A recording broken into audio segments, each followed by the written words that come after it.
Ciao Stefano. Ciao Gianni.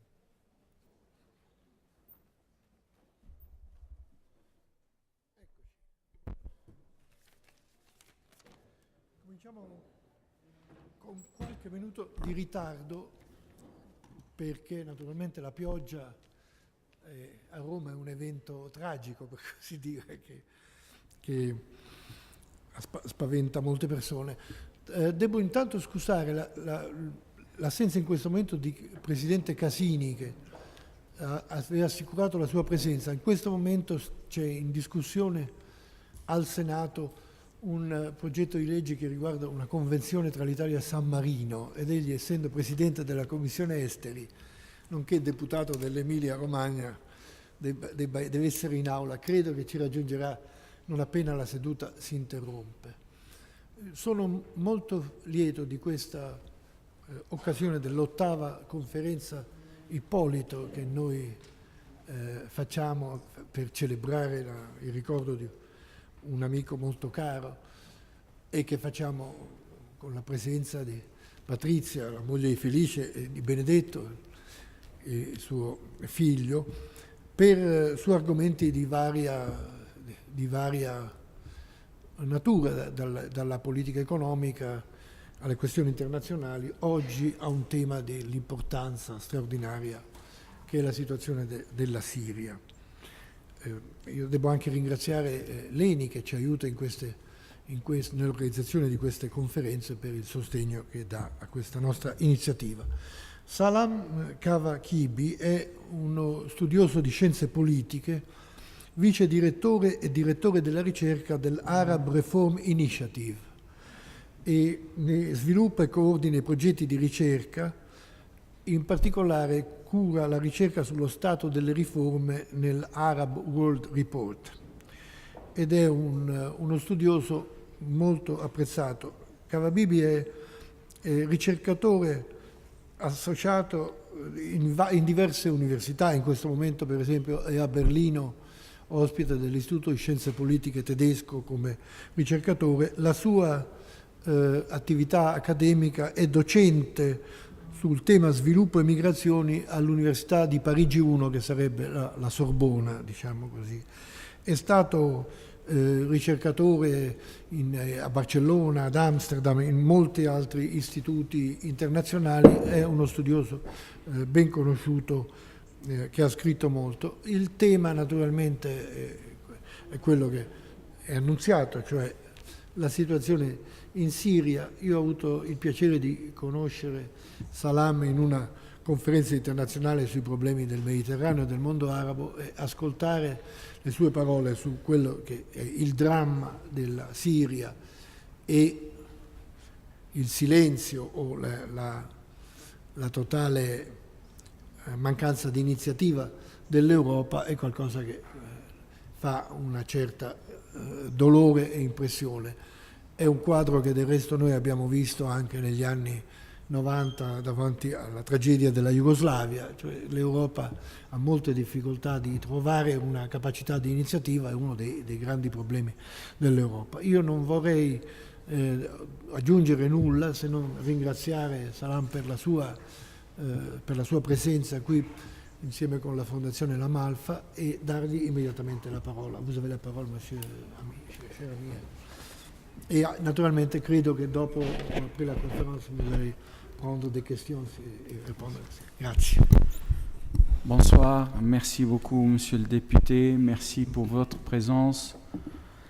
Il m'est un peu difficile de parler de mon pays, la Syrie, avec le recul nécessaire qui s'impose aux chercheurs. Alors pardonnez-moi dès le début du fait que je vais être un petit peu plus impliqué est affecté par ce sujet qui est la Syrie. Une petite introduction sur les genèses de ce soulèvement populaire qui a commencé le 15 mars 2011. La Syrie, comme les autres pays arabes qui ont subi des décennies de dictature, n'ont pas, comme on essaie de le montrer dans certains médias, ne se sont pas levés un matin en face d'un soulèvement et surpris par une révolution. Il y a, bien entendu, quand on regarde de près la région et quand on regarde de près le développement des systèmes politiques arabes, on voit bien que ce développement de la protestation et des mouvements sociaux et politiques se trouve bel et bien depuis la création de l'État-nation et depuis l'indépendance de ces pays après des années de colonisation par des différentes forces européennes. Alors, la Syrie a connu, dans les années 70, un mouvement protestataire assez important qui a été, comme d'habitude, géré par la violence et les massacres et qui a donné lieu aussi à une radicalisation des mouvements protestataires et en création de rebelles islamiques radicaux. Ça a donné une grande occasion pour une répression totale et définitive en 1982 pour chasser 250 combattants islamistes radicaux de la ville de Hama. Le régime de Hafez al-Assad père, il a détruit la ville en tuant entre 30 et 40 000 civils. Cet événement est passé presque inaperçu dans les médias occidentaux parce qu'à l'époque, la Syrie était un allié, les intérêts entre certaines forces occidentales et le régime Assad n'étaient pas très éloignés. Et aussi, il faut le reconnaître, les réseaux sociaux n'existaient pas à cette époque-là, ni les chaînes satellitaires. Alors l'information, le seul journaliste qui a écrit sur le massacre de Hama, c'était Robert Fisk en 1982. Dans les années 2000, avec l'arrivée de Bachar al-Assad au pouvoir pour succéder à son père, avec un amendement de la Constitution qui a pris 5 minutes de débat, bien entendu, l'opposition syrienne politique qui n'arrivait pas à s'organiser parce qu'elle était réprimée et elle ne trouvait place de discussion que dans les prisons, elle a tendu la main au jeune président en appelant à une réforme profonde de la politique et de l'économie. Cela n'a pas été accepté non plus et la gestion sécuritaire de la situation n'a pas tardé à prendre cours. Les années 2000 ont connu des arrestations par centaines de tous les membres de ce qu'on appelle la déclaration de Damas pour une réforme démocratique. Bien entendu, ceux qui dénonçaient la corruption aussi trouvaient leur place dans les différentes prisons. Et comme l'ironie de l'histoire, on a trouvé en même temps des milliers d'opposants islamistes et gauchistes et libéraux dans les mêmes cellules. Ce qui a donné lieu, malgré la volonté du régime, à une forte base de compromis entre les différents courants de l'opposition. Ils se sont connus dans les prisons. Ils ont passé des années, ils ont subi la même torture, ils ont subi les mêmes conditions de détention arbitraires. En 2010, avec le début de ce qu'on appelle le printemps arabe, le Wall Street Journal il a demandé à Bachar al-Assad si la Syrie est concernée par le printemps arabe. La réponse de Bachar al-Assad était tellement cynique que je crois qu'elle était une des raisons de l'éclatement de soulèvement en Syrie. Il a dit la Syrie n'est pas concernée parce que notre population n'est pas prête pour la démocratie. Il nous faut toute une génération pour introduire le concept de la démocratie dans notre société. Bien entendu, juste après, il y a eu quelques manifestations appelant à une réforme politique profonde qui ont été confrontées par la répression et par les tirs à balles réelles, la torture des enfants et le kidnapping des civils. La révolution syrienne a commencé le 15 mars 2011, pacifiquement par des manifestations. Le côté pacifique de la contestation a duré jusqu'à septembre 2011, de mars jusqu'à septembre 2011. Donc, le premier recours aux armes a commencé en septembre 2011.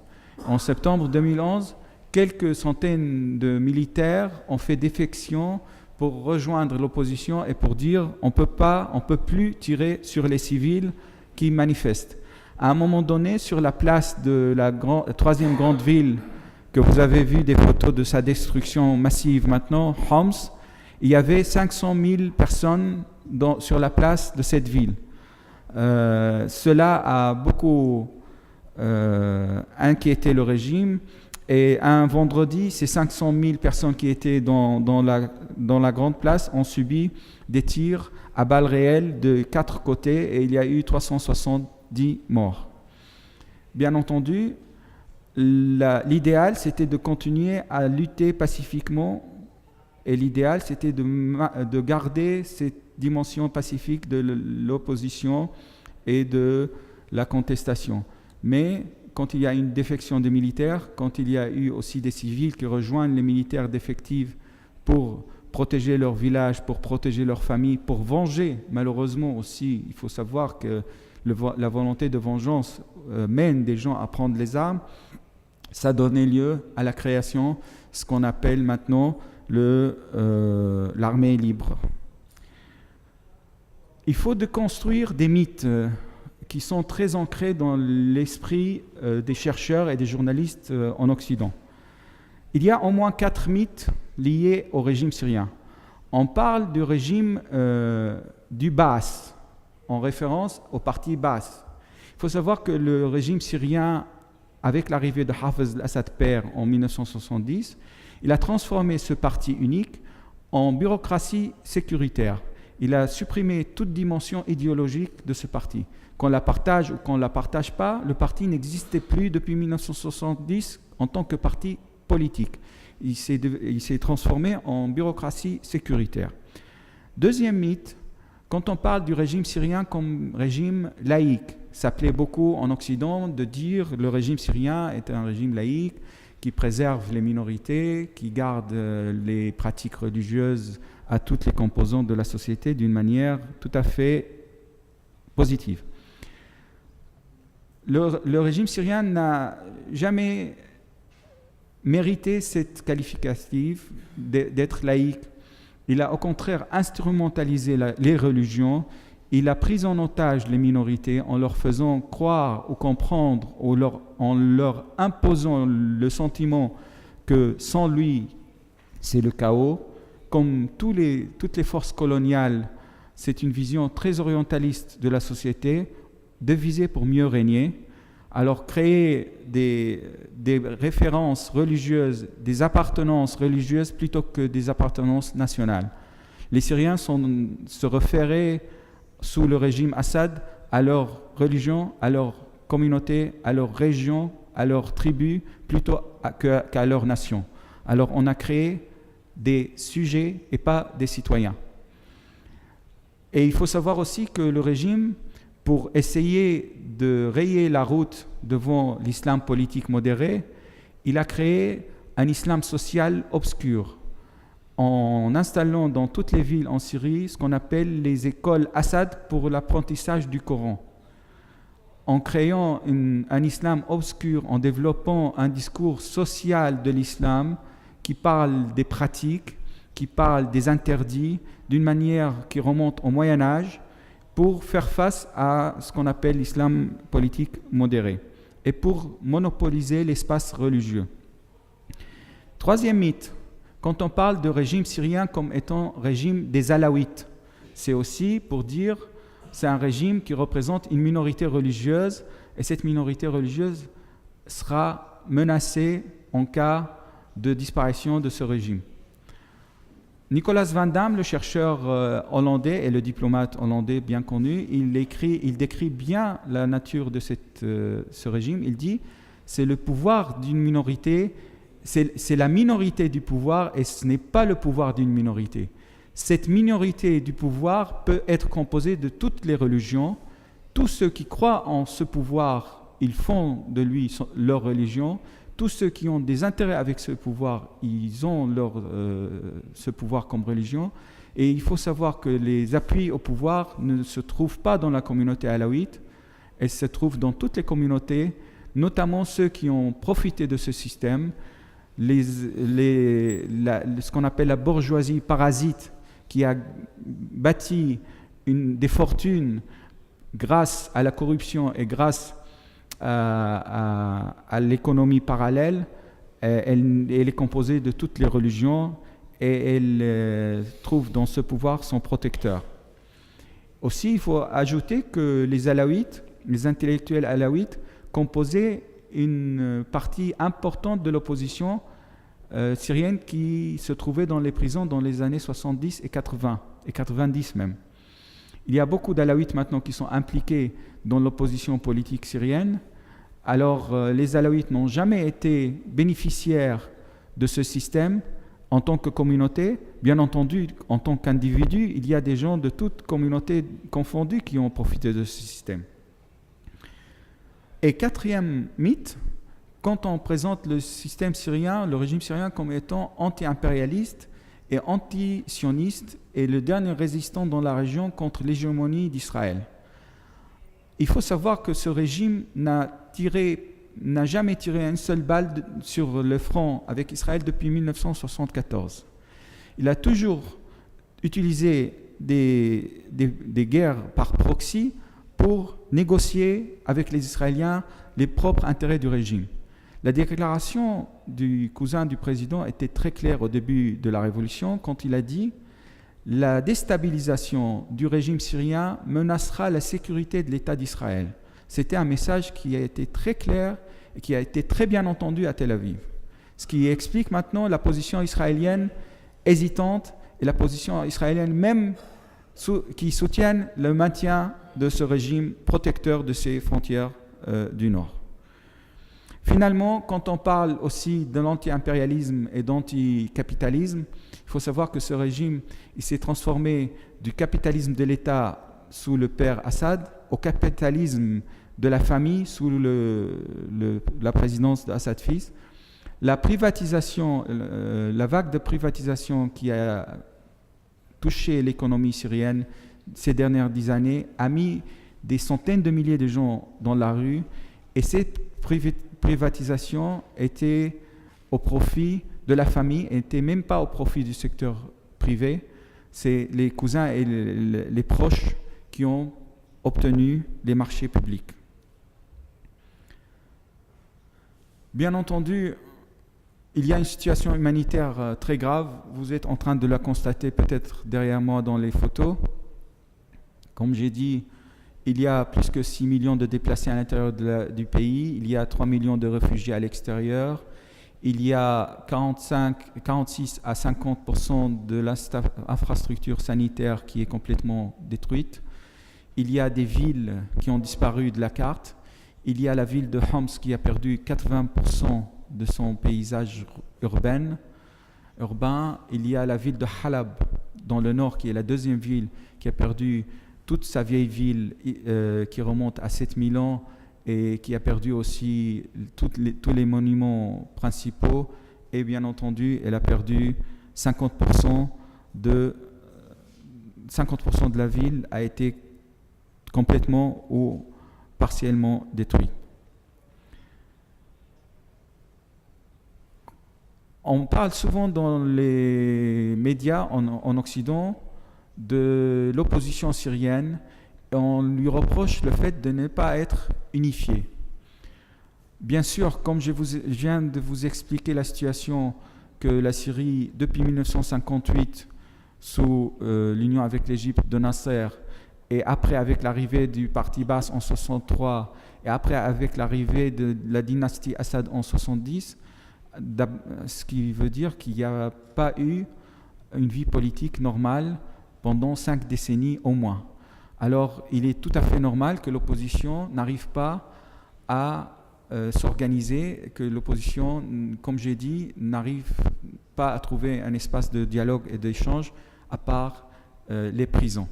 Pendant que les opposants essayaient de s'organiser, il y avait aussi des forces internationales qui essayaient d'avoir leur opposition au sein de l'opposition syrienne. Alors les Français, ils veulent avoir leurs pions, les Anglais, leurs pions, les Saoudiens, les Qataris, les Américains, et ainsi de suite. Ça ne veut pas dire qu'ils voulaient avoir leurs agents, mais leur pion, c'est leur homme d'influence. Et cela n'a pas du tout aidé non plus à l'unification de cette opposition qui manquait de culture politique, qui manquait de la culture de travailler en équipe, et on paye les frais, mais quand même, cette opposition réussit plus ou moins à s'organiser, et maintenant elle est organisée sous ce qu'on appelle la coalition nationale syrienne.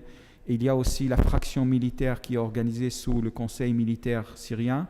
Ce conseil militaire syrien, théoriquement, doit dépendre de la coalition nationale, mais tant que la coalition nationale n'a pas les moyens de fournir les armes et les salaires aux militaires, les militaires se sentent indépendants, et malheureusement, des fois, le vide encourage aussi les mouvements radicaux de s'incruster et d'avoir leur espace. Quand on parle de la situation régionale, on voit très bien la complexité de la situation en Syrie. On voit que les menaces avancées par le régime au début du soulèvement d'embraser toute la région se concrétisent. On voit ce qui s'est passé en Turquie, on voit ce qui s'est passé au Liban récemment. La Jordanie est très menacée, l'Irak est sous un sommet de volcan, et le régime syrien, qui a l'expérience de manipuler des fractions différentes, que ce soit le PKK en Turquie, que ce soit les différents moudjahidines d'Al-Qaïda ou autres en Irak depuis 2003 jusqu'à 2008, et aussi au Liban avec le bras armé de la diplomatie iranienne qui est le Hezbollah. On voit très bien qu'il réalise ces menaces. La Turquie a une situation très difficile au sein de sa politique intérieure. L'affaire syrienne représente pour la Turquie une complexité au niveau intérieur. Les partis dites laïques utilisent le dossier syrien pour s'attaquer au régime de l'AKP, au gouvernement de l'AKP, sans prendre en considération que la démocratie qu'ils prétendent doivent leur imposer une vision beaucoup plus humaniste et plus reconnaissante des droits du peuple syrien. Aussi, la question kurde pose un problème très important à la Turquie. Le régime syrien utilise le PKK pour déstabiliser la Turquie depuis les années 80. Maintenant, avec l'accord entre le PKK et le gouvernement turc, c'est une carte qui se retirait de la main du pouvoir syrien. Il y a aussi une composante importante de la société kurde turque qui est d'origine alévi. Les Alévis, c'est une communauté religieuse proche des Alaouites en Syrie, mais sont fortement laïques. Ils ne sont pas du tout religieux, mais aussi ils pensent que l'aide apportée par le gouvernement turc à l'opposition syrienne émane d'une volonté purement religieuse et qui n'a rien à voir avec aussi les droits légitimes du peuple syrien. Il y a aussi la Russie qui joue un rôle très important, et un rôle, je dirais même grave, en fournissant des armes et des experts militaires au régime syrien, en lui donnant aussi des leçons comment il faut suivre l'exemple de Grozny pour écraser les villes rebelles, ce que le régime syrien applique à la lettre. Aussi, la Russie se sent marginalisée sur la scène internationale depuis 89-90. Elle a été abandonnée sur la question afghane, irakienne, libyenne. Elle veut se venger et c'est son intérêt stratégique qui est en question. La Russie a des dossiers à régler avec l'Occident dont le peuple syrien paye les frais. Et là, les boucliers des missiles, il y a la question énergétique, il y a la question de l'Asie centrale. Il y a finalement la peur de deux éléments qui sont maintenant de plus en plus présents dans la révolte arabe, c'est l'islam politique et la démocratie. Il faut savoir que la démocratie manque relativement aux pratiques gouvernementales russes, et aussi l'islam politique représente une menace quand on sait que 25% de la population russe, 20 à 25% sont des musulmans. Les Européens et les Américains ou plutôt les Américains et les Européens, parce que les Européens, malheureusement, n'ont pas de politique étrangère commune. Les Européens, malheureusement, ils ont des déclarations et des bonnes intentions, mais ils n'arrivent pas à imposer quelconque vision pour une solution diplomatique ou politique. Les Américains, avec le gouvernement d'Obama, ils ont adopté l'hésitation comme règle de jeu. Ils ont des déclarations de bonne intention, mais rien ne se passe sur le terrain. Tout ce que vous entendez comme livraison d'armes à l'opposition syrienne, c'est du factuel, c'est pas du tout des choses réelles, c'est des fictions. Les armes proviennent aux forces rebelles en Syrie par 3 voies. La première, c'est les conquêtes des bases militaires de l'armée syrienne. La deuxième, c'est par le marché noir qui est très fructif maintenant au sud de la Turquie et même en Ukraine, en Croatie, pour la guerre en Syrie. La troisième, et malheureusement c'est la plus dangereuse, ces armes qui proviennent seulement aux fractions radicales des rebelles, c'est-à-dire ce qu'on appelle les fronts du Nusra, c'est les djihadistes islamistes qui n'ont pas du tout en vision ni un État démocratique, ni un État civil pour la Syrie. Et même la Syrie en tant que nation les importe peu. Ils ont une vision pour le califat islamique et ils sont composés majoritairement d'étrangers. Il y a très peu de Syriens parmi eux. Les Russes, quand ils parlent avec l'opposition, ils parlent avec cynisme, mais avec clarté. On sait à qui on parle. On sait qu'on parle à pas un ennemi, mais quelqu'un qui supporte notre oppresseur, qui montre ses cartes de jeu. Ils parlent très bien de leur intérêt, de ce qu'ils veulent dans la région. Par contre, quand on parle aux Occidentaux, aux institutions occidentales, on est confronté à l'hypocrisie diplomatique. On ne comprend pas du tout vraiment leur vision. D'accord.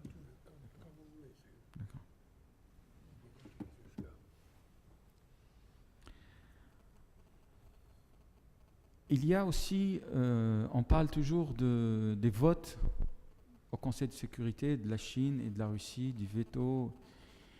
Moi, je crois que chaque fois que la Russie utilise le veto, c'est un soulagement au sein de toutes les délégations occidentales.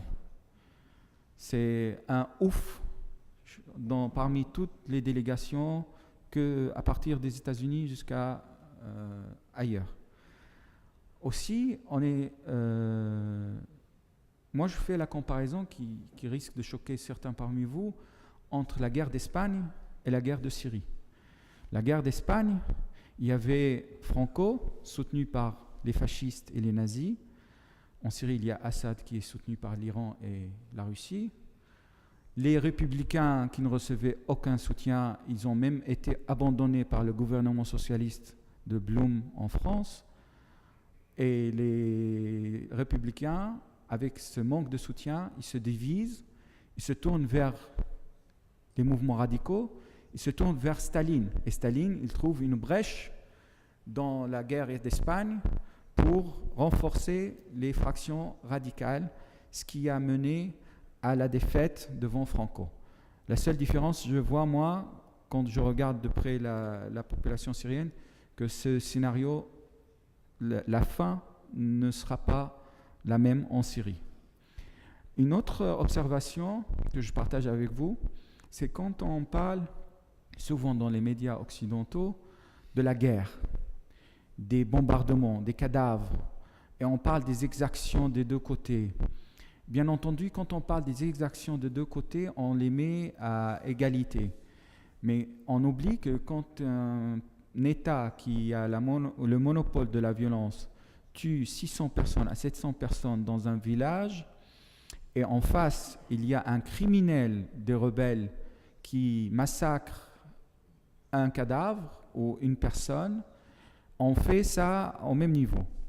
De plus, on omet toute action civile qui se déroule toujours dans les villes et dans les villages. on ne parle pas du tout des conseils municipaux qui sont élus par une population qui n'a jamais voté. On ne parle pas du tout des journalistes citoyens qui sont des gens ordinaires, des jeunes surtout, femmes et hommes, qui font la couverture journalistique de ce qui se passe. Parce que, bien entendu, la Syrie, c'est un massacre à huis clos. La presse n'est pas autorisée à venir, sauf si elle est vendue au régime, sauf si elle est cooptée par le régime. Et aussi, on parle très peu des activistes médicaux, ceux qui soignent, qui perdent leur vie dans les hôpitaux, qui essayent de fournir l'aide alimentaire dans les villages, dans les villes, qui portent jamais d'armes. Ils refusent même d'entendre parler des armes. Ces gens-là, ils publient des journaux dans les villages et les villes. Ces gens-là, ils ont établi des radios FM aussi. Ils essayent d'éduquer les enfants, ils essayent de parler avec toutes les communautés pour établir un futur commun pour tous les Syriens. Ils travaillent sur la conciliation sociale, ils travaillent sur les réseaux de sécurité entre les différentes communautés. Mais on n'en parle pas ou on en parle très peu. Parce que, bien entendu, les médias cherchent toujours le suspense, ce qui excite le plus. Je vous raconte une expérience personnelle. Un journaliste français très connu, il est allé en Syrie et moi je l'ai mis en contact avec certains activistes sur le terrain. Il me téléphone de là-bas en me disant « mais je ne vois pas des djihadistes ». Je dis tu écris alors dans ton papier que tu étais dans telle localité et que tu n'as pas vu de djihadistes. Il m'a dit « non, je ne peux pas. Je ne peux pas retourner à Paris sans un reportage sur les Moudjahidines. Sinon, mon rédacteur en chef va être fâché. » Alors, je peux vous assurer que la demande crée l'offre. C'est une règle économique aussi. La demande, quand vous parlez avec des gens, vous voulez des djihadistes, on va vous trouver des djihadistes.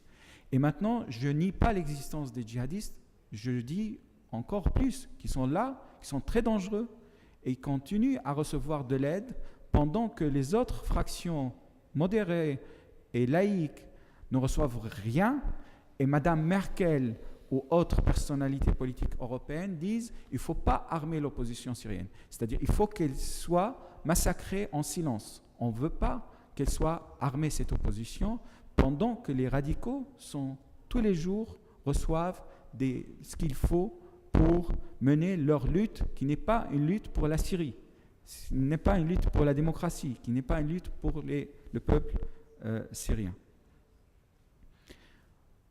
Peut-être pour laisser place à vos questions, je peux conclure avec quelques options pour l'avenir.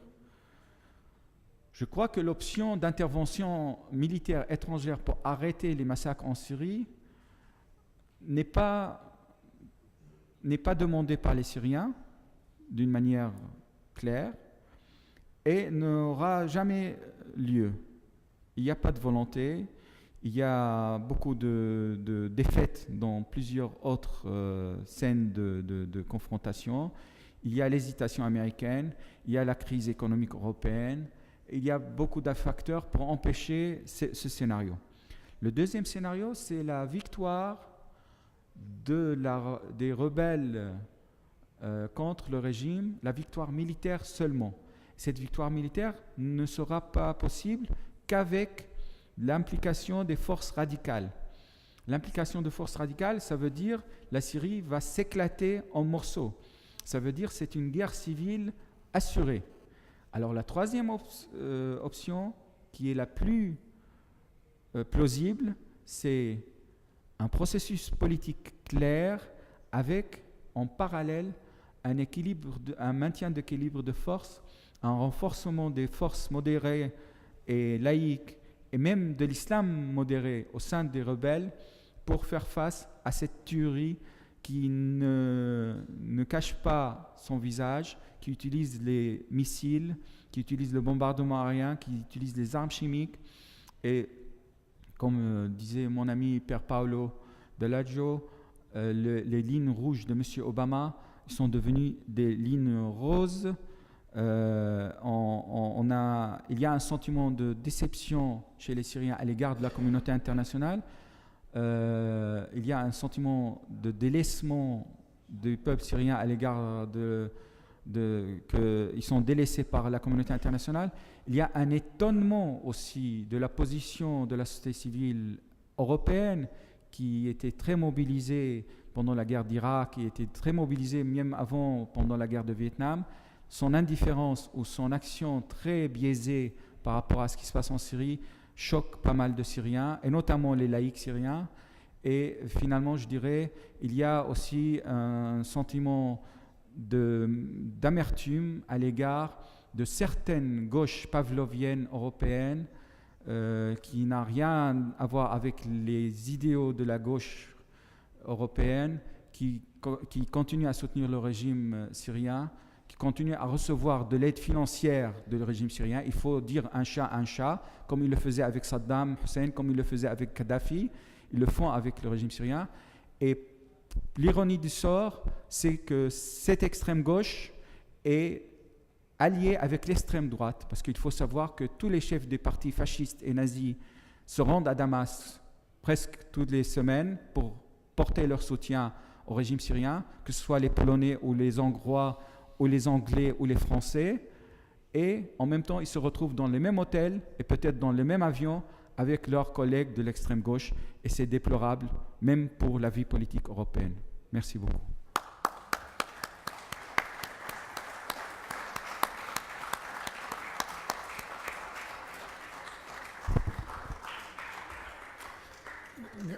Grazie per questa introduzione molto, diciamo, che dà un panorama molto amaro non solo della situazione in Siria, ma anche delle responsabilità dell'Europa. Salam ha parlato di un parallelo tra la situazione che egli vede in Siria e la situazione della Spagna. Uno potrebbe dire che è simile alla situazione della Jugoslavia che noi abbiamo visto negli anni 90, in cui l'Europa era paralizzata, aveva davanti a sé 1000 strade. Abbiamo un po' di tempo per delle domande o per degli interventi, qui ci sono molte persone che conoscono questi argomenti. Apro Alberto Negri. Aspetta che ti arriva un micro. Sta arrivando. Vieni qua.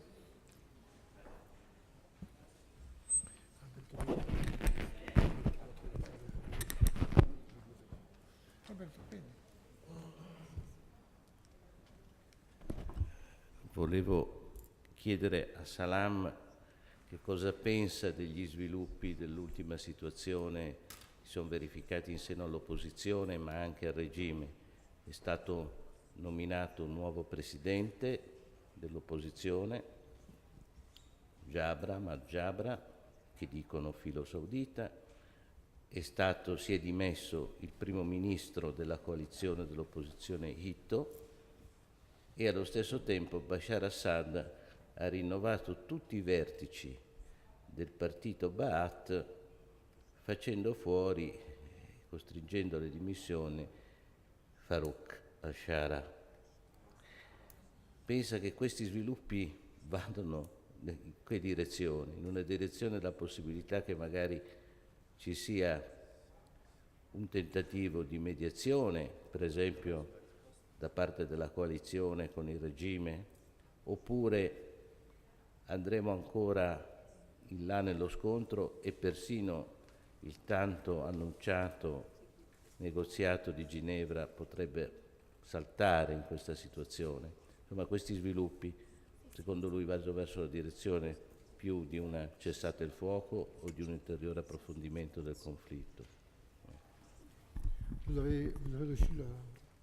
Alberto Negri est un journaliste du Sole 24 Heures qui écrit sur les questions du Moyen-Orient, qui connaît très bien la Syrie et on le voit par cette question. Oui, merci beaucoup pour cette question. Bien entendu, le problème de l'opposition syrienne, c'est que qu'est-ce qu'elle va faire? Elle va être accusée d'être liée à telle ou à telle force. M. Jarba, il est syrien avant tout. Bien sûr, il vit en Arabie Saoudite depuis des années, mais il faut savoir qu'il est aussi le chef d'une tribu qui s'appelle Shumar, qui est une tribu qui est étendue entre la Syrie et l'Irak et jusqu'au Hijaz. Il est plus ancien que la famille Saoud même, comme tribu dans la région. Alors il a une aura régionale. Malheureusement, il y a toutes les forces régionales qui essayent de manipuler l'opposition. Je veux bien dire que l'Arabie Saoudite et le Qatar ne se soucient pas de la démocratie en Syrie. Ça, je suis tout à fait d'accord. Et aucun membre de l'opposition n'a pensé que ces deux pays se soucient de la démocratie en Syrie. Mais en même temps, ces pays-là, ils ont très peur de la déstabilisation et ils veulent aussi, en renforçant la fraction plutôt militaire de l'opposition, donner un avertissement à toute autre volonté de réforme dans les pays autres ou dans leur pays, que ça va donner lieu à des guerres, à des confrontations militaires. Alors c'est un exemple qui sert leurs intérêts dans tous les scénarios, que ce soit un scénario militaire ou politique. Monsieur Jarba, il vient d'être élu. Encore une fois, les Syriens pratiquent l'élection d'une manière toute récente. Ils apprennent, c'est l'apprentissage de la démocratie.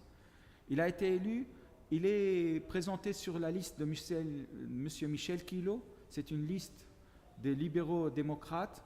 Alors, il est proche de l'Arabie Saoudite, oui, mais je crois qu'il est plutôt proche des Syriens. Et il faut maintenant juger sur les actes, comment il va gérer ses relations avec les différents belligérants. Le problème de l'opposition syrienne, c'est qu'elle n'a jamais compris que les affaires étrangères, c'est gérer les relations avec l'étranger d'une manière qui garde l'intérêt national et qui ne va pas directement vers un pays et mettre tous ses œufs dans son panier. Malheureusement, ils ont cru que les Américains allaient trouver une solution, ils sont allés voir les Américains. Ils ont cru que les Français allaient trouver la solution, ils sont allés voir les Français. Ils ont cru que les Qataris, ainsi de suite. C'est l'immaturité politique, c'est l'immaturité des pratiques. Mais ce n'est pas une mauvaise... C'est pas des gens qui travaillent pour l'intérêt de notre pays, c'est des gens qui n'arrivent pas à gérer leur diplomatie. Pour les négociations, comme vous venez de dire, M. Shara a été écarté. M. Shara, il a été avancé comme étant une alternative intermédiaire pour une période transitoire. Maintenant, le régime, il a donné la réponse très claire qu'il ne le sera pas. Et même, je crains qu'il sera menacé dans sa personne. Parce que M. Shara, il n'a jamais été impliqué dans la répression. M. Shara, il n'a jamais été impliqué non plus dans la corruption. Alors, c'est gênant pour un régime qui est bâti sur la répression et la corruption, d'avoir un de ses membres éminents qui n'a pas été vraiment très impliqué. Pour Genève, comme j'ai dit, Genève, c'est un processus qui n'est pas clair pour personne. Même les Américains ne savent pas de quoi il s'agit. C'est pour dire qu'on est en train d'essayer de trouver une solution. Et ils l'ont repoussé jusqu'à septembre. Et aussi, le régime syrien, il a très bien compris ce message. Vous avez 2 mois encore pour faire le ménage. La négociation est une chose, est la seule solution pour trouver une fin à cette tragédie.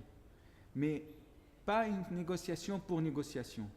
Une négociation, elle doit avoir un processus, une feuille de route, un contenu, un agenda pour savoir à quel moment. Et bien entendu, quand il y a eu des négociations à la fin de la guerre mondiale, on n'a pas négocié les principes, on a négocié le processus, on a négocié les étapes, comment les démarches pour sortir de la crise. On n'a pas négocié si on garde le parti nazi ou on garde Hitler ou on garde les autres.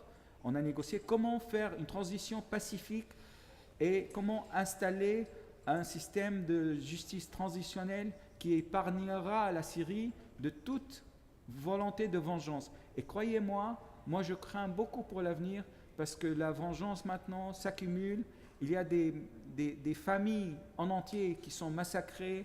il y a des gens qui ne cherchent qu'à se venger, et ça c'est humain, c'est méditerranéen, mais c'est aussi universel, et il faut prévoir cela, il faut s'impliquer au sein de la société civile, il faut aider la société civile pour interdire ou empêcher ou réduire les risques de cet avenir sombre. Alberto, vuoi dire qualcosa ancora? No. E poi do la parola a Stefano Silvestri.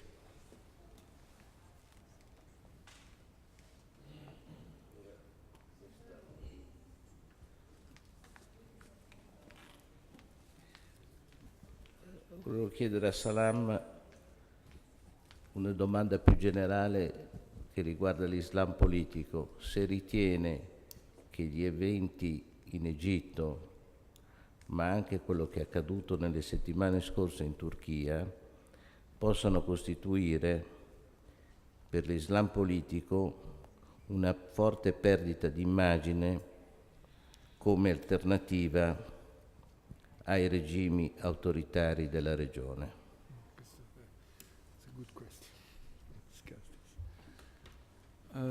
Je crois qu'il y a une grande différence entre l'exemple turc et l'exemple égyptien. Il n'y a pas une défaite du modèle turc. Ce qui s'est passé en Turquie, pour moi, sans défendre l'autoritarisme du gouvernement ou les tendances d'autoritarisme du gouvernement démocratiquement élu d'Erdogan, ça s'est passé en Espagne avec les indignes, ça s'est passé partout, et je ne vois pas un mouvement de soulèvement au niveau des autres pays. Mais c'est une alarme très claire, et comme j'ai dit, que les régimes qui s'installent pour une longue période deviennent autoritaires au fur et à mesure, que ce soit en Italie, ou que ce soit en France, ou que ce soit n'importe quelle démocratie bien ancienne. Le temps rend les chefs d'État ou des gouvernements plus autoritaires, plus sûrs d'eux-mêmes, et ils oublient qu'il y a une partie de la société qui n'a pas voté pour eux et qu'elle fait partie de cette nation. Et je crois que la Turquie, maintenant, elle trouve une solution au sein même de l'AKP. L'AKP est divisée. Il y a une tendance réformatrice au sein de l'AKP, et aussi l'opposition turque est très mal organisée. Elle s'attaque au régime et au pouvoir en place, mais sans aucune vision alternative, sans aucun projet politique clair. Et ils trouvent toujours des prétextes pour s'attaquer au pouvoir, que ce soit l'interdiction de l'alcool ou l'interdiction de la construction d'un immeuble, mais en même temps, il y a un sentiment populaire il y a des jeunes qui n'ont pas été écoutés par ce pouvoir. Alors il y a d'un côté le mouvement populaire tout à fait crédible et qui a des revendications tout à fait audibles, et il y a aussi les partis politiques qui gèrent un conflit politicien qui n'a rien à voir avec les intérêts communs. En Égypte, la gestion de Morsi était catastrophique. La volonté de ikhwaniser toute l'administration et la justice et d'imposer une constitution idéologiquement réfléchie par des constitutionnalistes islamistes a été une mauvaise chose, mais le coup d'État, c'est un coup d'État. Quand on est démocrate, on ne peut pas être démocrate sélectif. Quand on est démocrate, on ne peut pas dire que oui, mais Morsi, il allait faire ça. Il allait faire, il a été élu. La Constitution, je la trouve très mauvaise, mais elle a été votée. Tout cela. Il y a un autre processus, un troisième voie pour destituer un président de la République. Le mouvement populaire est très légitime. Il y avait 22 millions de personnes dans la rue. Ils auraient pu, s'il y avait une opposition organisée, ce qui n'est pas le cas en Égypte, encore une fois, s'il y avait une opposition organisée, laïque, qui allait prendre les choses en main et travailler sur un projet politique, pas seulement s'attaquer aux frères, oublions les frères, mais proposer votre vision de l'avenir de l'Égypte, ils n'en ont pas, ils n'arrivent pas à en trouver. Les jeunes révolutionnaires, ils en ont, mais ils sont très mal organisés. Et je crois que c'est malheureusement l'exemple égyptien, ça va donner un très mauvais exemple de la démocratie, pas de l'islam politique. C'est la troisième fois qu'on avorte un processus électoral en Algérie en 92, à Gaza en 2006 et maintenant en Égypte. Je crois que les islamistes modérés vont être plus radicaux et que les islamistes modérés vont nous dire c'est quoi votre démocratie à la fin. On a cru à la démocratie et dès qu'on arrive au pouvoir, on est chassé par les militaires. Il faut le dire, par les militaires. Ils n'ont pas été chassés par la rue. La rue était là. Et les militaires, ils ont senti que la rue menace la stabilité de l'État. Et les militaires, ils défendaient l'État qui préservait leurs intérêts. Ils ne défendaient pas la volonté ou les espoirs des jeunes dans la rue, croyez-moi. On parle de l'Égypte, c'est très important qu'on parle même de l'Égypte et de la Syrie. Stefano Silvestri, c'est le président de l'Istituto d'Affari Internazionali. Écoute, oui, c'est assez... Vous nous avez tracé un tableau qui est très compliqué finalement, si on veut intervenir ou aider en quelque manière la Syrie à sortir de ce drame et de cette guerre. Parce que pratiquement on ne sait pas très bien que faire. Est-il bien ou pas d'armer l'opposition? Pour l'instant, c'est surtout l'Arabie Saoudite, un peu les Émirats qui donnent des armes à l'opposition. Les Américains ont dit qu'ils voulaient la donner. Pour l'instant, rien n'est arrivé, mais j'imagine que tôt ou tard, il faudra prendre la décision s'il faut armer l'opposition ou pas. Il y a des discussions sur qui est la meilleure opposition, mais à certains moments, des armes vont être distribuées, peut-être. On a évidemment l'exemple positif comme succès contre l'Union soviétique de l'Afghanistan, mais immédiatement après négatif de l'effet de la distribution des armes à l'intérieur de l'Afghanistan. Donc évidemment, c'est pas une chose si facile. Mais en tout cas, est-ce qu'on doit faire ça? Ou y a-t-il des alternatives? J'ai vu que maintenant, l'élection du nouveau président de la coalition syrienne, et immédiatement ils ont dit que bon, ils voulaient pas aller à Genève, ils voulaient pas négocier pour l'instant. Ce qui est compréhensible, en tout cas, Assad non plus n'y va, donc on ne comprend pas très bien qui va négocier avec qui à Genève. Mais est-ce qu'il y a une stratégie, en quelque manière, qui peut être appuyée, qui soit une stratégie civile et politique? Parce que l'impression, c'est que pour l'instant, la seule stratégie est celle de faire continuer la guerre civile.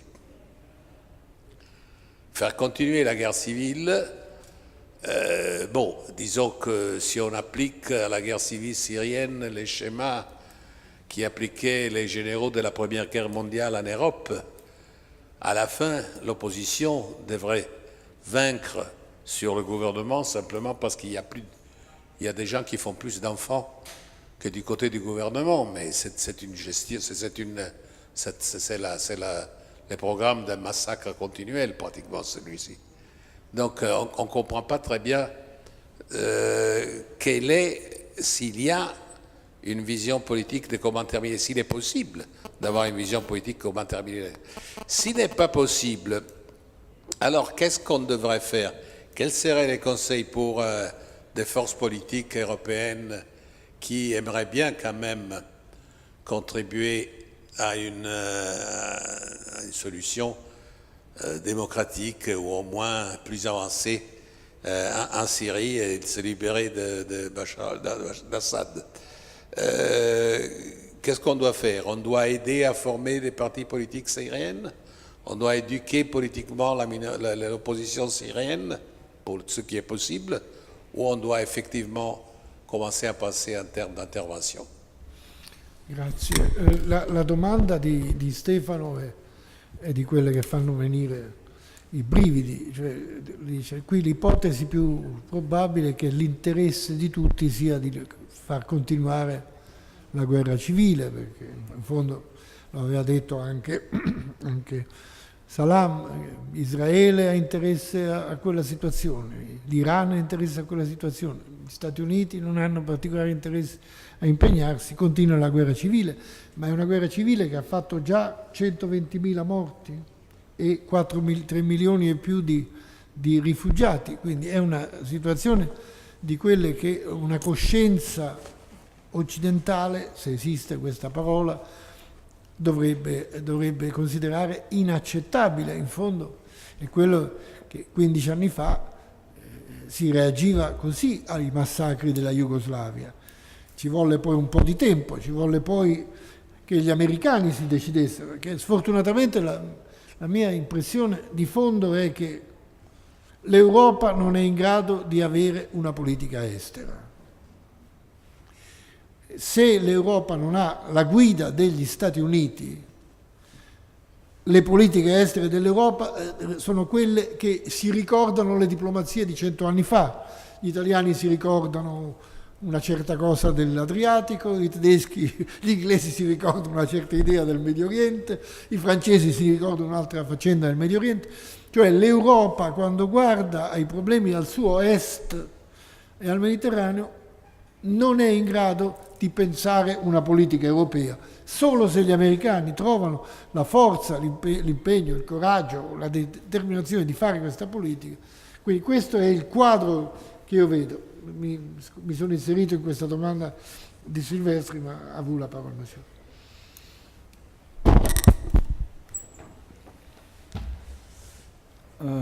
Malheureusement, peut-être c'était pas très compliqué ce que j'ai dit, c'était très pessimiste, plutôt. En même temps, j'ai donné des options et j'ai parlé de négociations en parallèle d'un renforcement des forces modérées au sein des rebelles. Parce que la langue de la violence, c'est la seule qui est compréhensible par le régime, jusqu'à nouvel ordre. Le régime n'a jamais... même dans les années 2000, quand il y avait la main tendue pour négocier, pour parler de l'avenir commun des Syriens, il a réagi avec la force. En même temps, je crois que l'Europe... Bon, permettez-moi de parler de l'Europe en tant que société civile. Je ne parle plus de l'Europe en tant qu'institution parce que malheureusement, on a un sentiment d'une grande déception à l'égard des institutions. Société civile, il y a des champs d'action énormes. Il y a l'humanitaire qui est très peu investi, je peux vous l'assurer. 80% de l'aide humanitaire qui parvient aux Syriens arrive de la diaspora syrienne. Et 20% de l'international. C'est incroyable quand même. Il y a aussi beaucoup de travail, comme vous venez de le mentionner, au sein de la société civile, pour renforcer les capacités, les expertises, à gérer les projets et à travailler dans les médias, dans la réconciliation, dans la justice transitionnelle. Mais en même temps, il y a un grand risque, parce que malheureusement, ça devient aussi, ce domaine, ça devient un business. Si, par exemple, un pays décide d'octroyer 100 millions d'euros pour aider la Syrie, il y a 50 millions qui vont partir dans les audits, les différents conseils, les différentes boîtes d'expertise au pays même, avant d'arriver à la Syrie. Alors, et aussi, il y a des formations qui se font pour les jeunes Syriens sur des choses qui ne sont pas prioritaires.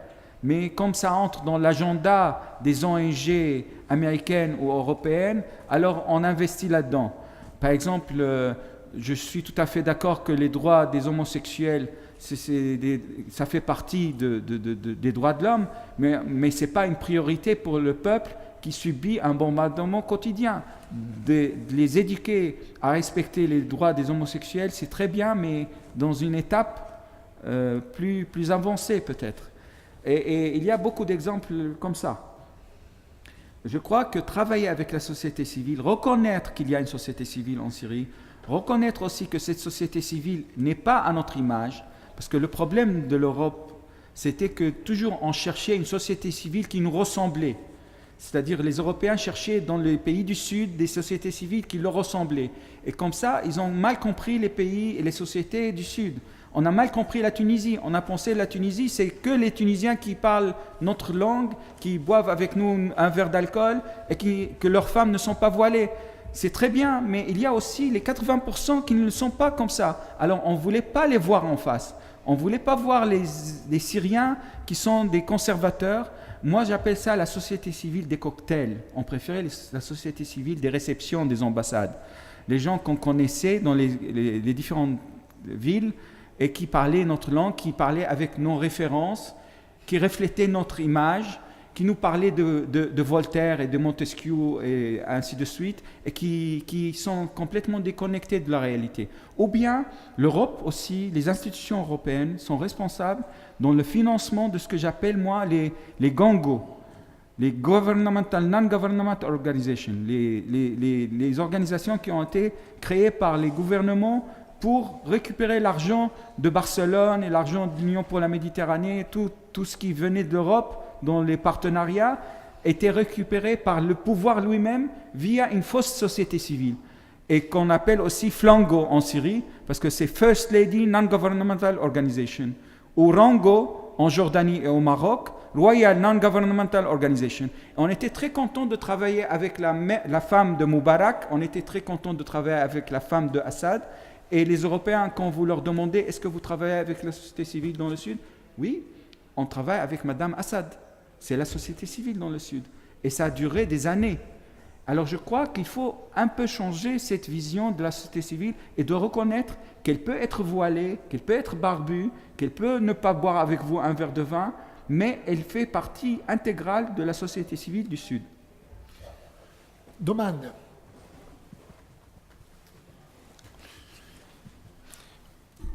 Ma allora faccio io una domanda, ma sul terreno militare, se non ci sono nuovi trasferimenti di armi, può il regime di Assad presentarsi a una conferenza di Ginevra avendo, per così dire, pacificato, tra virgolette, il paese? Cioè può vincere sul campo il regime o invece in ogni caso la situazione è così compromessa che comunque egli non può dichiarare una vittoria a costo naturalmente di uno sterminio della sua popolazione?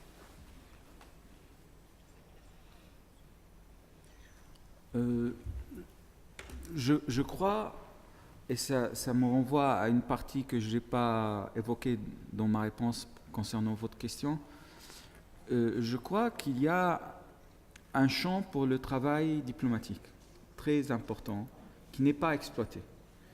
Et que moi, par rapport à Genève, je ne vois pas la place ni du gouvernement syrien ni de l'opposition. Je vois d'abord un Genève avec les Américains et les Russes et les Iraniens. Même les Européens n'ont pas leur place parce que, comme on a évoqué, ils n'ont pas de politique étrangère. Il faut que les Américains et les Russes parviennent à une décision d'arrêter cette tuerie. Pour quel prix? Alors après, ça va être les négociations, mais il faut arrêter cette tuerie et ce n'est pas ni dans la main du pouvoir syrien, ni dans la main de l'opposition syrienne de le faire.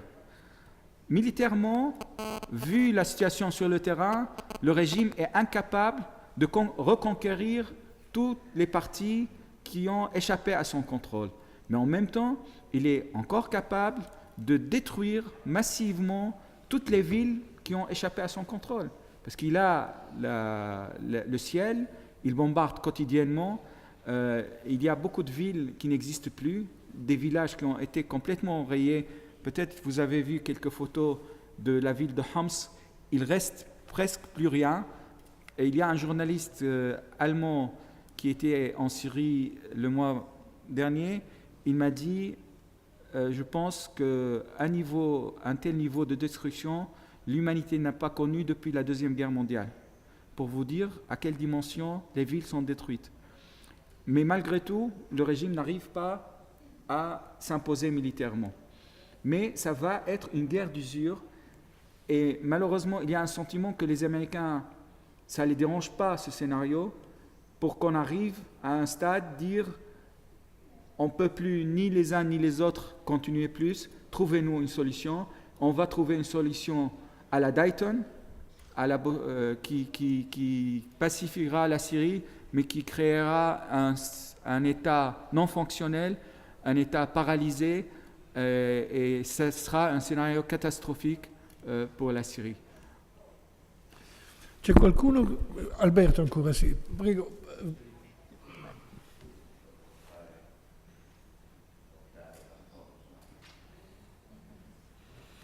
Alberto Negri a écrit un article sur la destruction des villes et des monuments syriens sur le journal 24 heures qui était émouvant il y a quelques semaines. Il a raconté qu'est-ce que c'était les mémoires historiques de la Syrie e qu'est-ce que c'est la situation in questo momento. Prego. Sono d'accordo con Salam quando dice che a Ginevra sarebbe meglio che andassero solo in 3. I siriani, gli americani, i russi e ovviamente gli iraniani, no? L'Europa potrebbe starsene anche a casa. Però qui siamo di fronte a un paradosso incredibile. Sappiamo tutti che senza l'Iran non puoi fare la pace in Siria, non la puoi fare forse neppure in Afghanistan, ma dopo 34 anni dalla rivoluzione islamica gli Stati Uniti non hanno ancora accettato la rivoluzione iraniana e il regime iraniano, mentre sono stati velocissimi ad appoggiare la rivolta contro Gheddafi, ad appoggiare la rivolta contro Bashar Assad, ad appoggiare i fratelli musulmani in Egitto, ma non hanno riconosciuto dopo 34 anni l'esistenza, il diritto all'esistenza della Repubblica Islamica dell'Iran. È molto difficile in condizioni di questo genere, con questo blocco ormai storico che c'è dal punto di vista diplomatico, poter trovare soluzioni in Medio Oriente senza che si sblocchi questa situazione. Io non vorrei sapere cosa ne pensa Salam di questo.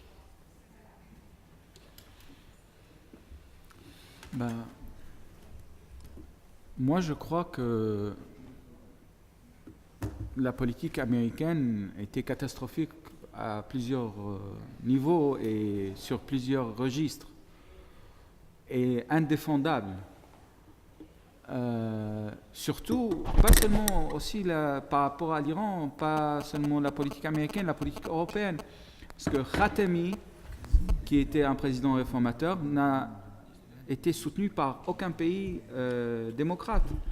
Bien sûr, lui, il a été affaibli à la fin, mais s'il avait reçu quelconque soutien, quelconque ouverture, il aurait pu peut-être renforcer ce courant réformateur en Iran, qui est très bien présent, qui est présent dans la société civile. On connaît très peu l'Iran, on connaît très peu les dynamiques sociétales en Iran, et on diabolise souvent ce pays qui est, avec son guide et son système sécuritaire, assez diabolique.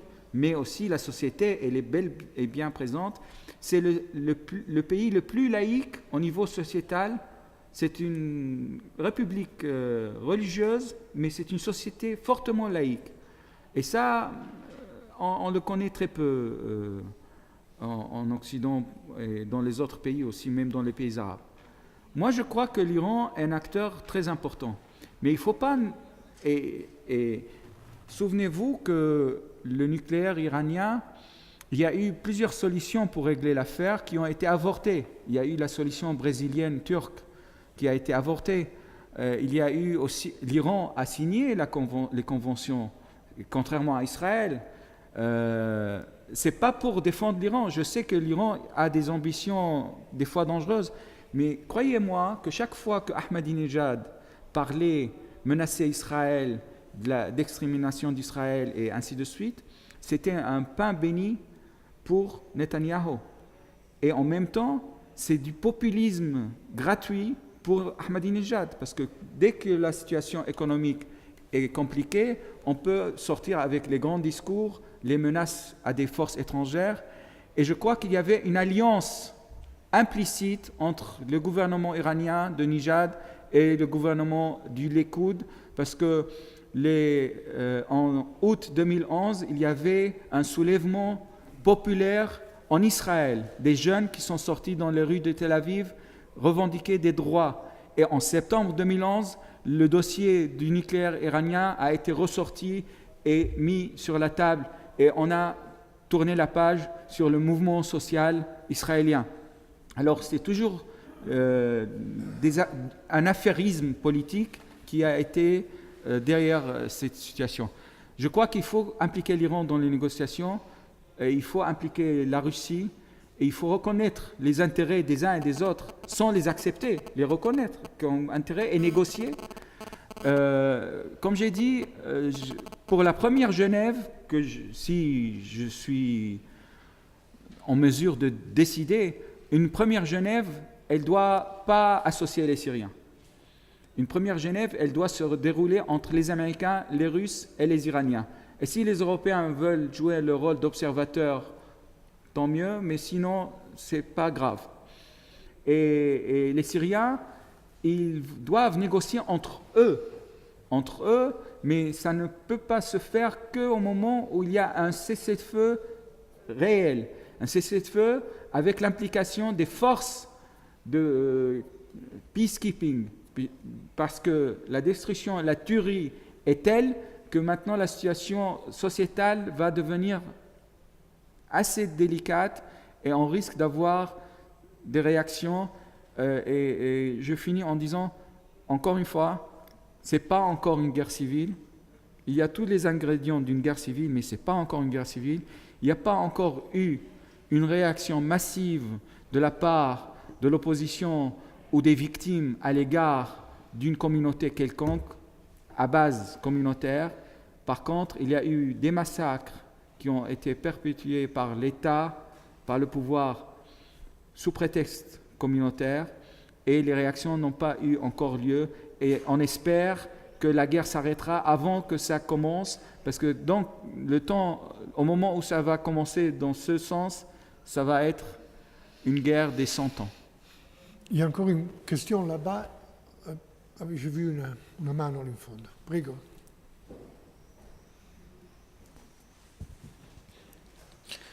Je crois que la position de... Bon, je voudrais faire une considération et puis poser une question.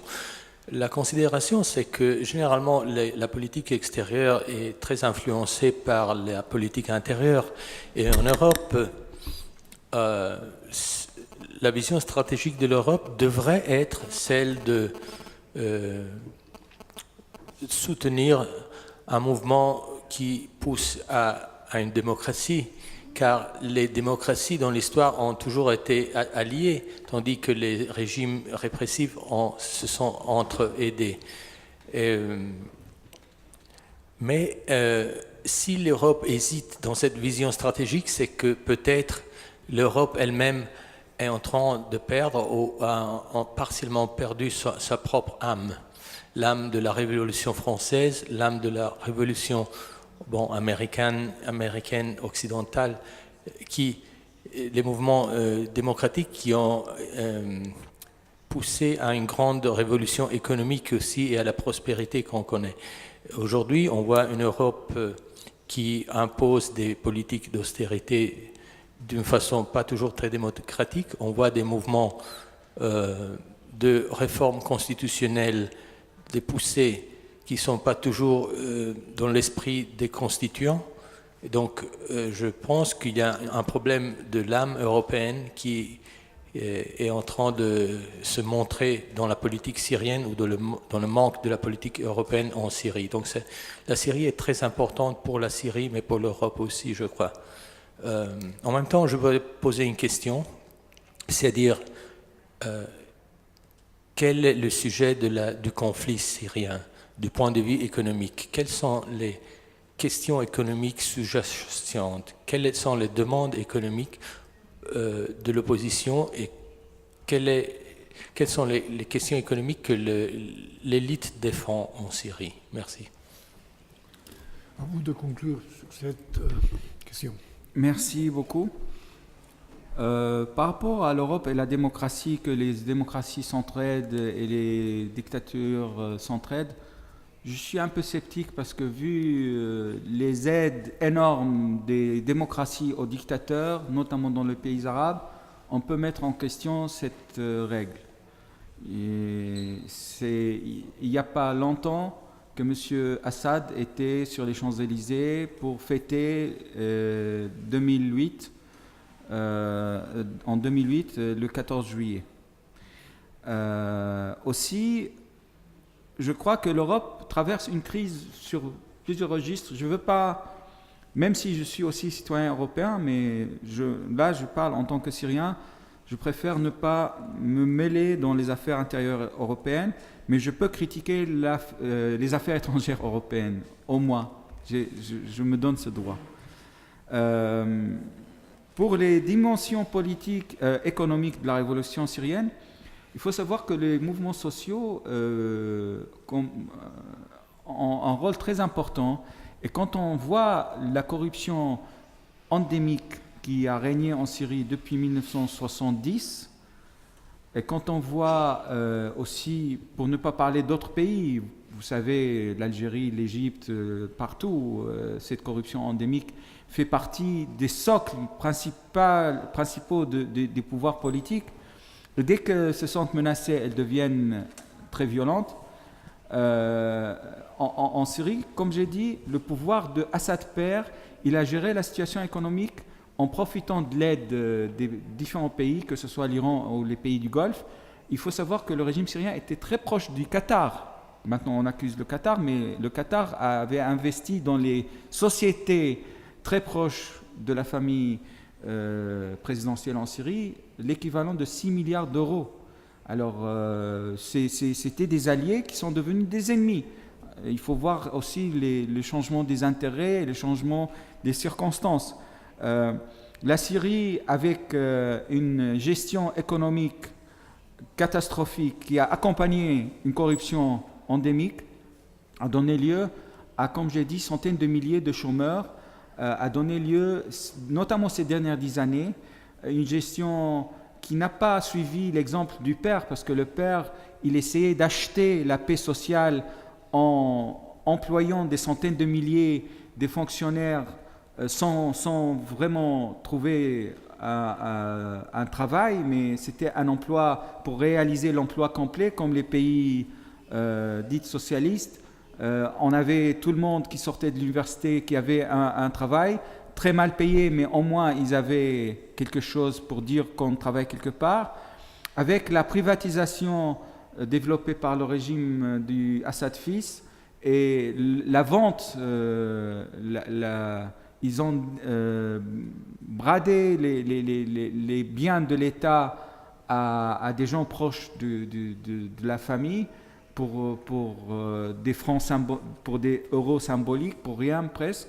Et ce qui a donné lieu aussi à une situation économique et sociale très, très, très difficile. L'aide occidentale ne parvenait pas à suffire à aider les classes moyennes et les classes pauvres, et bien entendu parce qu'elle passait par le biais de l'État, et l'État l'a redistribuée dans son entourage, dans ses clients. Il a développé le clientélisme d'une façon très, très forte. Et voilà ce qui explique maintenant que c'est la révolte trouve un ancrage très fort dans les banlieues pauvres, dans les villages qui ont été appauvris, dans les zones de la Syrie très riches de pétrole et d'agriculture qui ont été spoliées, dans le nord-est et le nord-ouest. Sont des zones fortement riches, mais qui n'ont jamais profité de leur richesse. Et pour juste, avant de finir, revenir à la question sur les monuments historiques, la destruction des monuments historiques, ce n'est pas anodine, ce n'est pas par erreur, ce n'est pas des dégâts collatéraux, c'est une volonté qui remonte aux années d'ouverture économique, parce que la relation entre le pouvoir central avec l'histoire et le patrimoine est une relation conflictuelle, parce que ce patrimoine et cette histoire donnent une dimension beaucoup plus ancrée dans l'histoire aux citoyens, et il fallait tout transformer. Les références doivent se transformer en références modernes, liées au pouvoir et pas liées au passé. Il y a encore une question, j'ai vu là-bas, si vous acceptez. Oui. Interessantissima presentazione. Avrei 2 domande brevi. Immagino, la prima temo di suscitare forse dell'ilarità, ma perché mi rendo conto che le guerre sono fatte di armi, di diplomazia, e non so bene di cos'altro. Ma guardando le immagini che scorrono su terrificanti immagini, mi sono accorta che molte di esse, probabilmente, non so se lei le ha prese da siti siriani dell'opposizione, sono le rielaborazioni di icone della cultura occidentale, elaborazioni della Gioconda di Leonardo, della Pietà di Michelangelo e della danza di Magritte, di Matisse. È la cultura. Allora io sono storica dell'arte e qui mi chiedo, parla l'opposizione all'Occidente attraverso la cultura, sta cercando di parlare attraverso la cultura, e dovrebbe l'Occidente forse anche parlare di cultura in qualche modo? Sembra ridicolo, ma può essere la cultura un canale? Io purtroppo non ho letto l'articolo di Negri, che ora andrò a cercare sul Sole 24 Ore, immagino forse queste domande lui le ha poste. L'altra domanda che ho, forse quella un pochino più fattibile, qual è il ruolo della Città del Vaticano? Mi è venuto in mente guardando la Pietà di Michelangelo. Hanno aperto, sono parte dello scenario, fanno parte di una di queste grandi forze, possono parlare. Perché non parlano? Perché non si sentono parlare, se non fare se non semplicemente, ed è già tanto, condannare la violenza nei paesi, ma hanno un ruolo, stanno avendo un ruolo diplomatico? Merci beaucoup pour ces 2 questions très, très pertinentes. L'opposition syrienne, je n'ai pas commenté les photos, mais je pense, vous avez par exemple cette photo, c'est de l'art primitif, c'est de l'art des manifestants, ils font référence à des dessins animés ou des choses. Là, c'est le Titanic avec Poutine et Assad, l'amour entre Poutine et Assad. Mais en même temps, il y a aussi des artistes qui font des collages entre des tableaux anciens et la situation actuelle, en vue de s'adresser à un public occidental, en vue de communiquer avec un public occidental.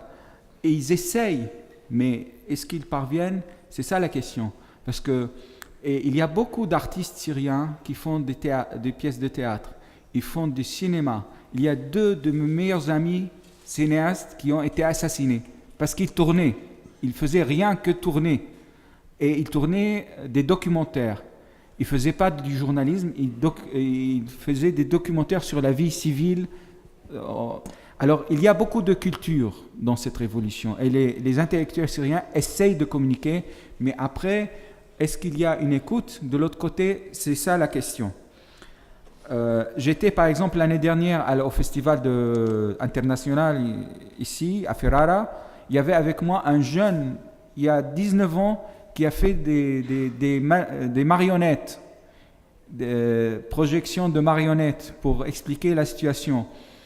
Les gens ont applaudi, c'était très bien, mais après, est-ce que ça a impacté leur conscience?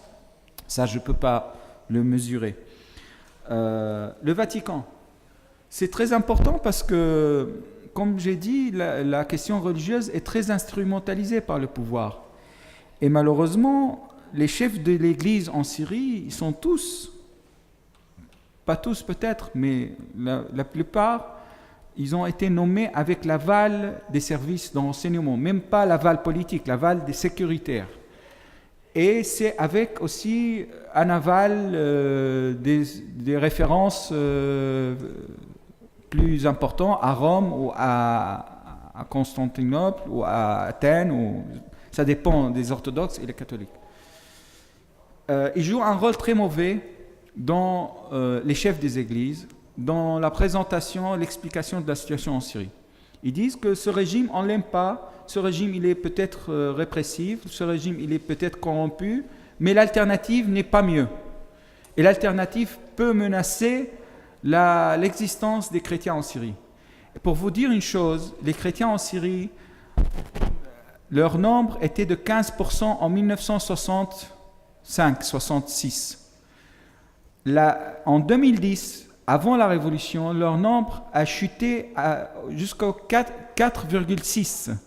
Et même un des religieux très puissants en Syrie, il me l'a dit discrètement, il m'a dit on est moins qu'à 1% maintenant. C'était en 2010. Les chrétiens ont émigré parce qu'ils se sentaient, parce que tout le monde voulait émigrer. La situation économique, la situation politique était intenable, mais les chrétiens avaient des possibilités d'immigration plus importantes. Aussi, leur nombre a diminué aussi parce que ce sont des gens plus éduqués, couche sociale plus aisée, alors leur natalité est beaucoup moins importante que chez les musulmans. Alors, il y a plusieurs éléments qui ont aidé à cette baisse de leur nombre.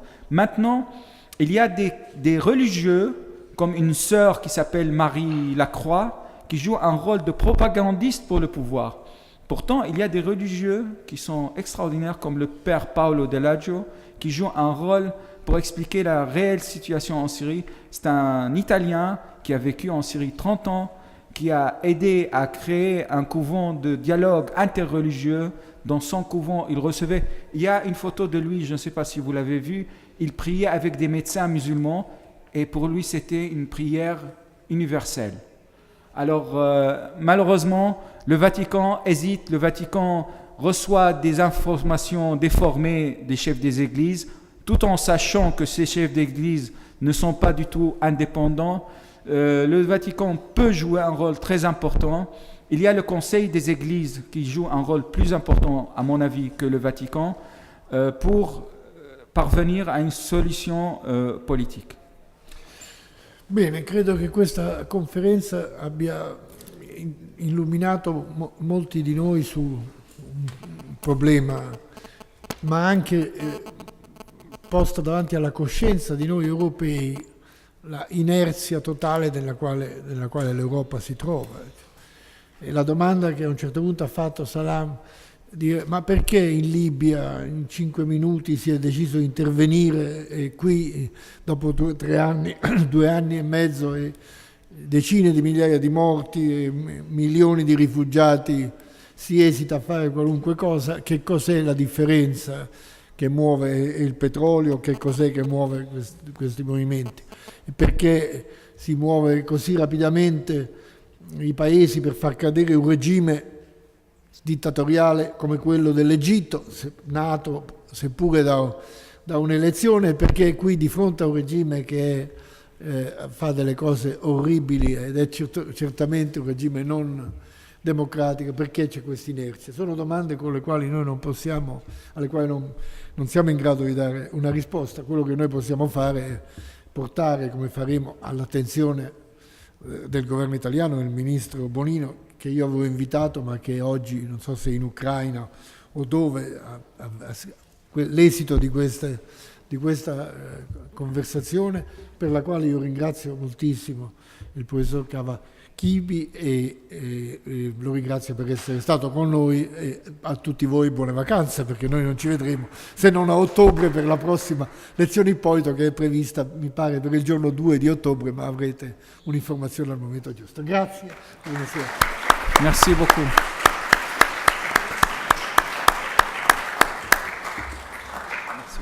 Merci beaucoup.